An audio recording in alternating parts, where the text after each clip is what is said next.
made it down to Indiana, and we're going to Illinois tonight. A little impromptu storm chasing down, taking a few days to get down, and then I'm going to chase somewhere in Oklahoma, Kansas, and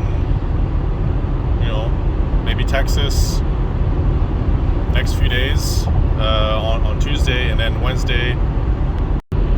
Then on Wednesday, everything moves east, so looking into the deep south, so Louisiana, Mississippi. Looks like probably like what's going to happen is the same thing that happened last week, where a lot of tornadoes happened in Texas, and then a big line formed and moved east, continued overnight. That's probably a similar scenario that we're looking at, and then everything moves east on Thursday, so I don't know where I'm going to end up there. But anyways, I wanted to kind of document this little trip. It's going to be a 3-4 day trip. Hopefully every day is a storm chase day.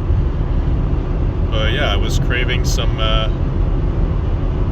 Southern Plains supercells, so hopefully that's what I'm going to be able to show you guys. But right now it's Saturday, March 26th, and hopefully I see you under supercell.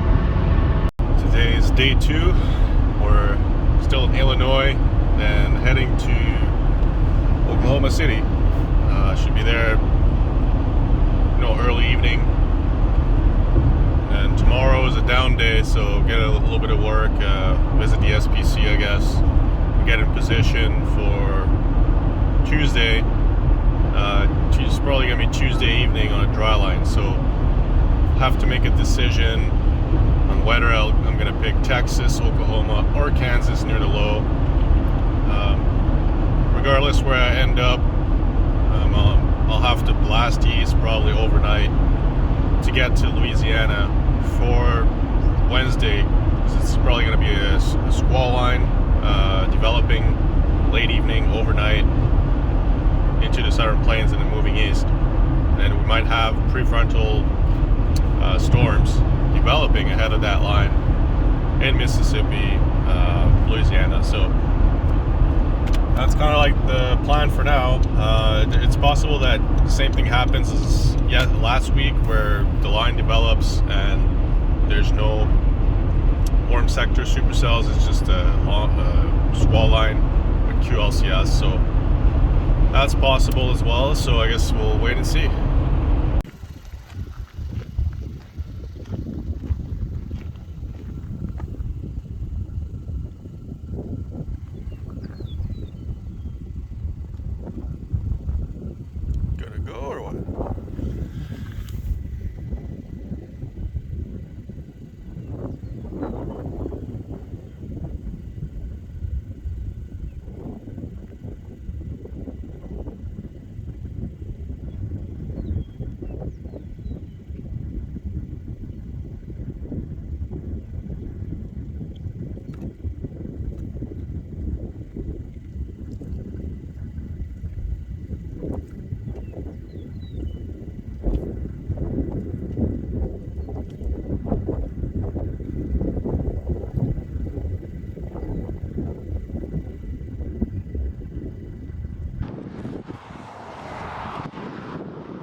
bit of an update here.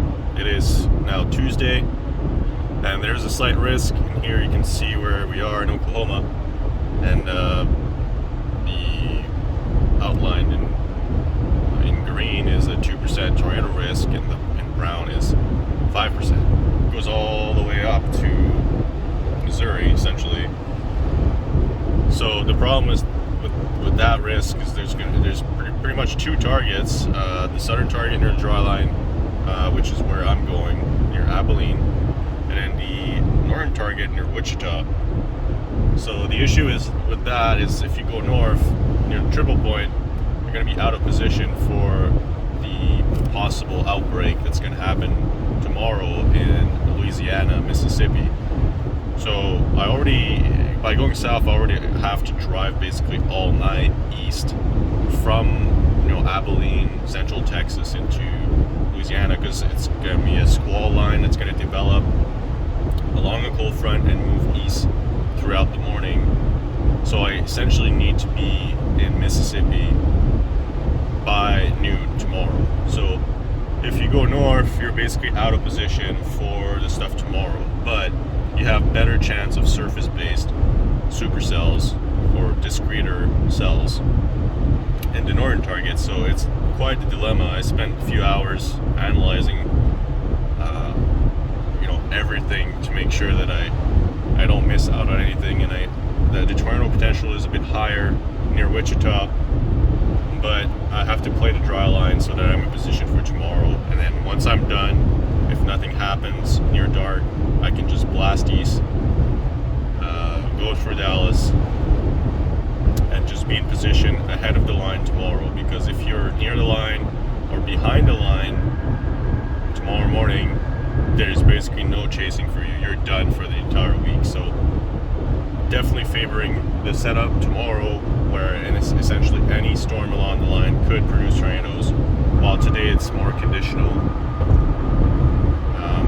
So I'm hoping for a nice little surprise near Abilene, near the dry line, just before dark, hopefully. But we'll have to see later. Now it's just afternoon, and we are driving through. We're coming up on the Oklahoma-Texas border. It's nice and crisp. It's almost 30 degrees here.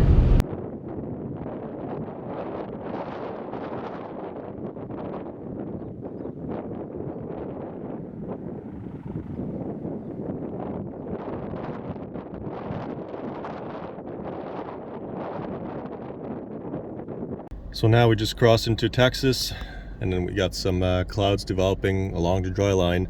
So I'm kind of stopping here and waiting. It's only 2 p.m. so got a fair bit of waiting still to do, but it's encouraging to see some clouds. Obviously we're looking for cumulus clouds, and these are high clouds, so we'll have to wait for a bit here. It's 30 degrees, so I'm staying in the car, and it's pretty windy, so you wouldn't be able to hear me if I was outside. But progress update. Here's a satellite view, I guess. You can see the dry line right here is 26 dew point, and then you got 53 right here. So that's where the dry line is. Up here you got 31s, 24s, got 90 degrees here, 82 degrees. Just got an update. So that's basically where the dry line is. Then it goes all the way down here into Central Texas. There's obviously convergence right here in the Panhandle into western Oklahoma.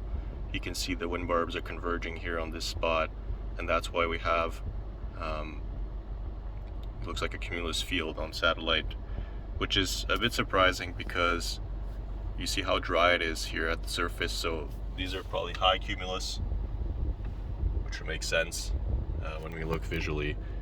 See high clouds. It's hard to see back there because right at the bottom here's looks like a haze or dust or whatever in the air, so there's no visibility down there, but that's what it looks like. So we're just on the Texas-Oklahoma border again. They're still waiting, and now we have a Q field developing here. That's pretty textbook of dry lines. You can see they're pretty spread out. They're not really defined. The top of the cumulus-ish are not what you would expect. They're not crisp. So these are gonna have a hard time here at peak heating developing. So just gotta wait, but these are all moving toward western Oklahoma. And this line of cumulus goes all the way to Kansas. So hoping to pick off things the next few hours when the low-level jet gets here and has enough kick to cause more vertical development. So these need to hold for the next few hours at least.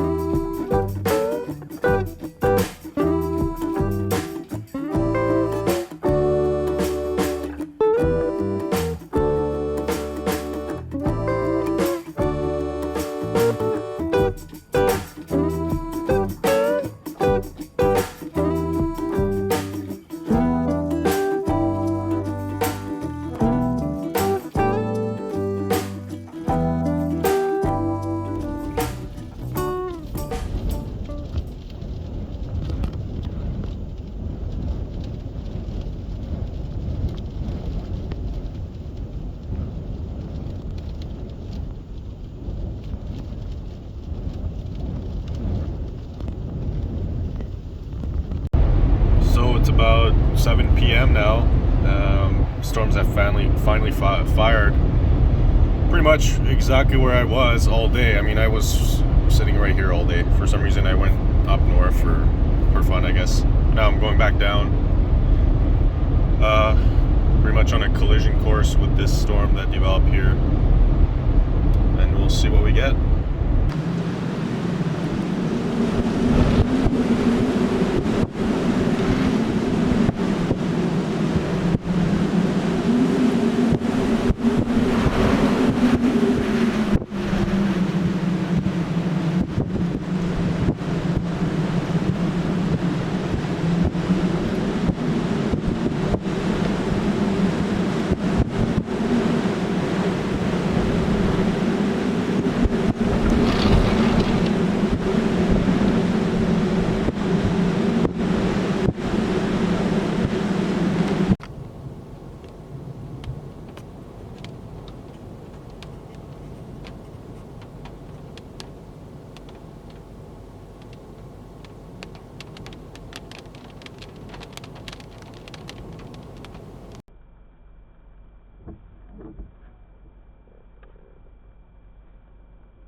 Hey everyone, today is day 7, I guess.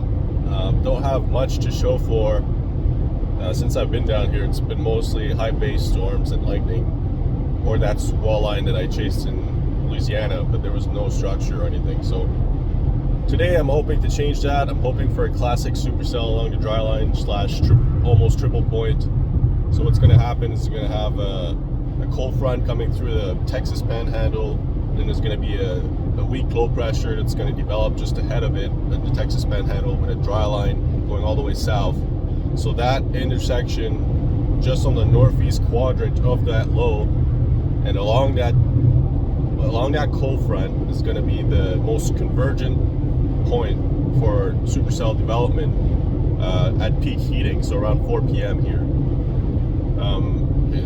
You can probably hear it. There's a lot of wind coming from the south right now, so huge southerly winds, which is typical for good supercells in the Oklahoma area. So if I just flip it here, you can see we're currently driving west in Oklahoma, and we're going to target southwest Oklahoma. So I'm expecting storms to start, at least cumulus fields to start bubbling around 4 p.m. hoping anyways, and it should be a solid 2 hours of chasing, 2 or 3 hours of chasing before the storms pretty much die out with the loss of diurnal heating. So as soon as it starts getting dark, then the storms are going to go kaput essentially, which is pretty typical of these kinds of setups. So you can see here in front, we got some cirrus clouds, really high clouds, and a really warm sunny day, and it's gonna get pretty warm, like probably in the 30s where I'm going. So this is typical dry line chasing, and this is what I was wanting last week but I didn't get. Again, I got some nice lightning shots, but today hopefully I get that supercell, a classic supercell storm in Oklahoma.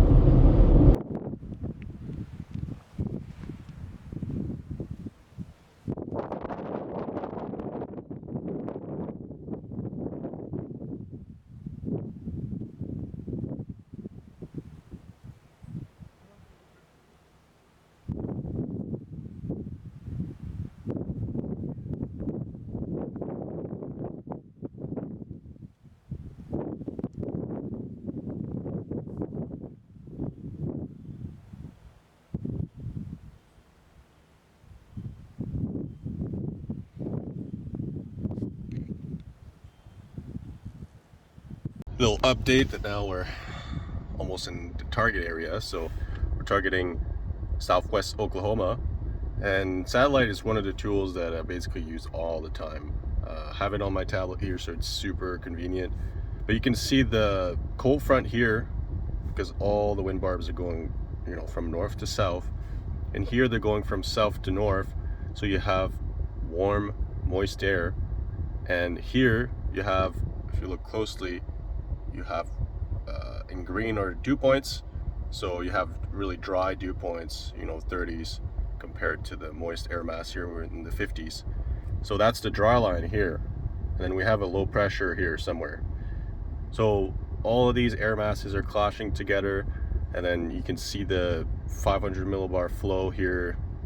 It's pretty neutral. So that's why we're targeting southwest Oklahoma.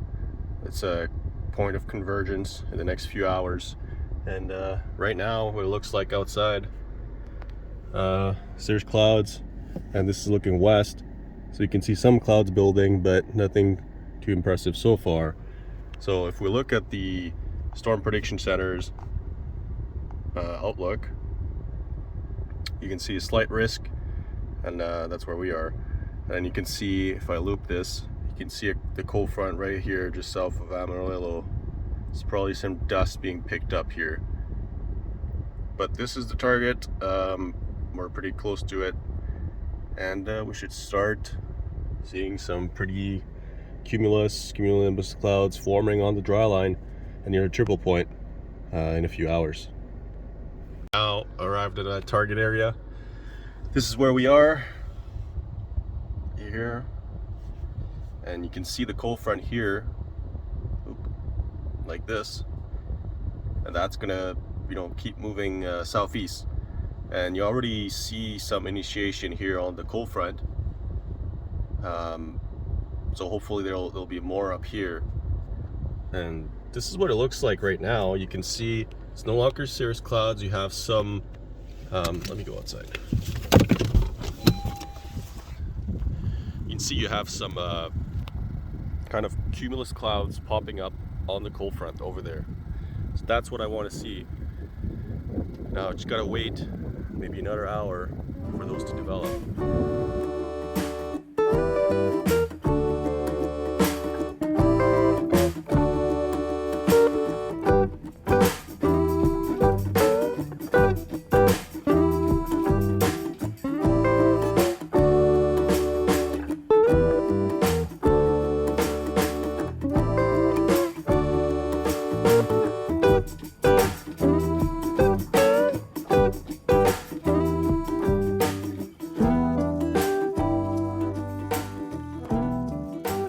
Forecasting for tornadoes isn't really difficult.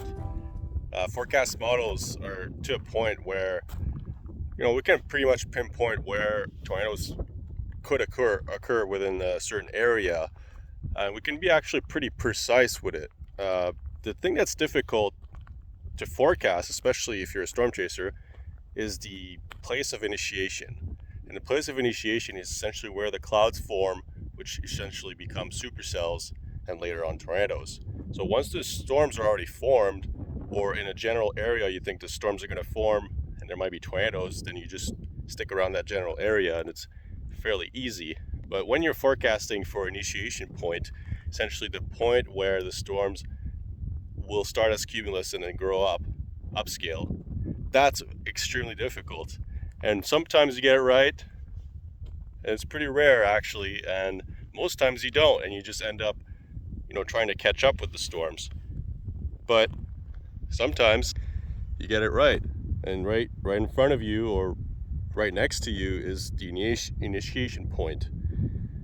So that basically means that any storms that develop from these little cumulus clouds, I'm going to be right in front of it. I'm going to be in a perfect position to essentially pick and choose which one goes upscale. And it's kind of crazy to think that a little cumulus cloud like this could essentially become a massive supercell. But that's the beauty of forecasting, and the more you forecast for these kinds of setups, the more you get used to it, I guess, and the better you get at it. But this is just an example of where I forecast for the initiation point, not the point where the tornado might occur, because in my opinion, it's important to pick the initiation point, because you know that the environment is good for tornadoes or supercells. Today is more about supercells. Then, from experience, once I see the storms, I don't need to look at models or surface observations. I just look at radar and I look at visual cues. So it's important to be there when the storms form, so then I can just go off visual cues and experience and pick the storms that might produce tornadoes that I think.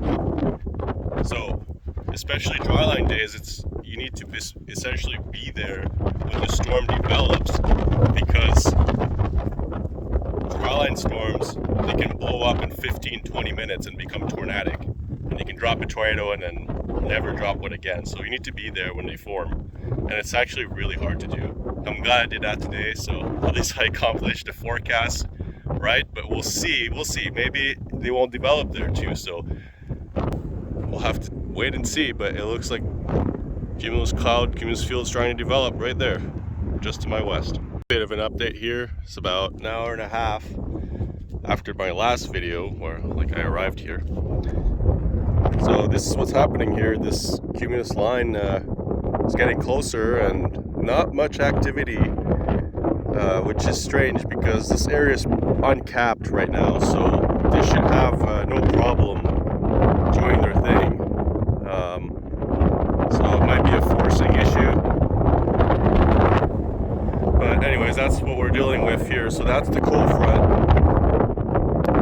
target area for me, and the low somewhere over here, and then back there the dry line is there, and you can see some cumulus activity on the dry line as well.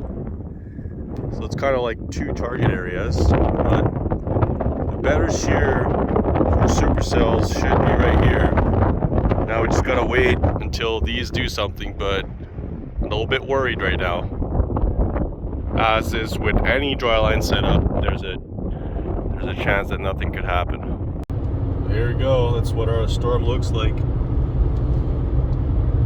It's quite low precipitation. You can see the rain-free base here. But we got a storm at least.